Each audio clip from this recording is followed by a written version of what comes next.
One 12p pill has single-handedly eroded years of work tackling drug abuse across Scotland.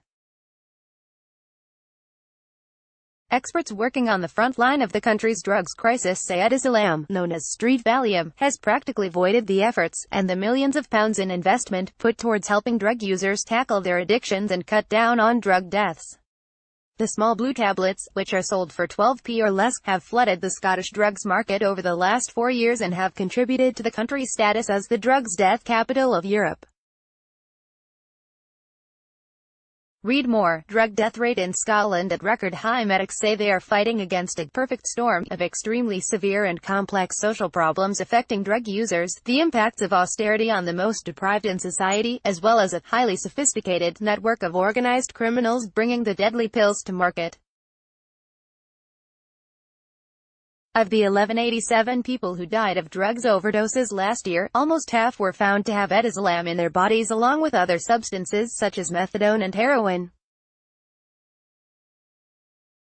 It is the combination of edazolam and these opiate drugs which is so fatal, according to medics. They are now fighting to change their prescribing habits for drug users on methadone, and are giving out stark warnings on a daily basis about the dangers of using the drugs. Many of their warnings, however, appear to be falling on deaf ears with the draw of the cheap pills too much to resist. Dr. Saket Priyadarshi, the Associate Medical Director for Addiction Services in Glasgow, said, "Edazolam has absolutely eroded much of what we were wanting to achieve. The availability and supply of street drugs is as much as it has ever been, if not more so. Edazolam is particularly difficult in people using opiates.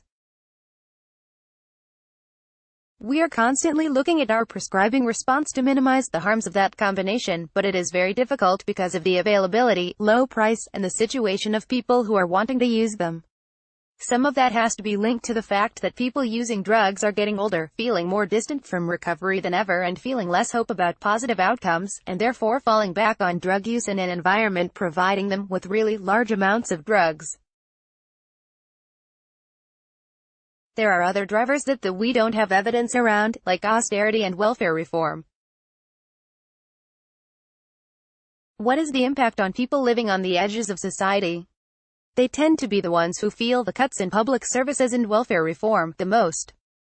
Read more. Investigation, life on the front line of Scotland's drugs death crisis. All those contribute to a sense of hopelessness and ambivalence about the future. When you have the readily available and cheap supply of drugs, it creates a challenging environment in which to try and reverse these trends, according to experts working for NHS Greater Glasgow and Clyde. Until 4 years ago, the main cause of death in injecting drug users was not the drugs themselves, but the physical issues and diseases which can result from injecting. Now, however, the scales are tipping in the other direction, mainly due to substances like edazolam. John Campbell, injecting equipment provision lead for NHS-GGC, said, "If you were to widen the scope, looking at people who have died from some other drug-related acquired condition, the numbers would be far higher. There are a number of very serious drug-related harms being experienced in this city on a far higher scale than anywhere else in the UK and probably Europe." In 2013 there were 23 deaths from Clostridium novi, more recently we had 9 deaths through anthrax in Glasgow, and an outbreak of botulism with 30 people hospitalized. We are now living through an outbreak of HIV, with 157 people who have recently acquired it. There are really serious harms associated with these consequences that we are struggling to get on top of. Experts have reiterated their calls for the implementation of a safer drug consumption room in Glasgow, which they insist will help those at the very highest risk of death from drugs. The proposals were blocked by Sajid Javid, then Home Secretary, who said there was no scope within current legislation to allow for the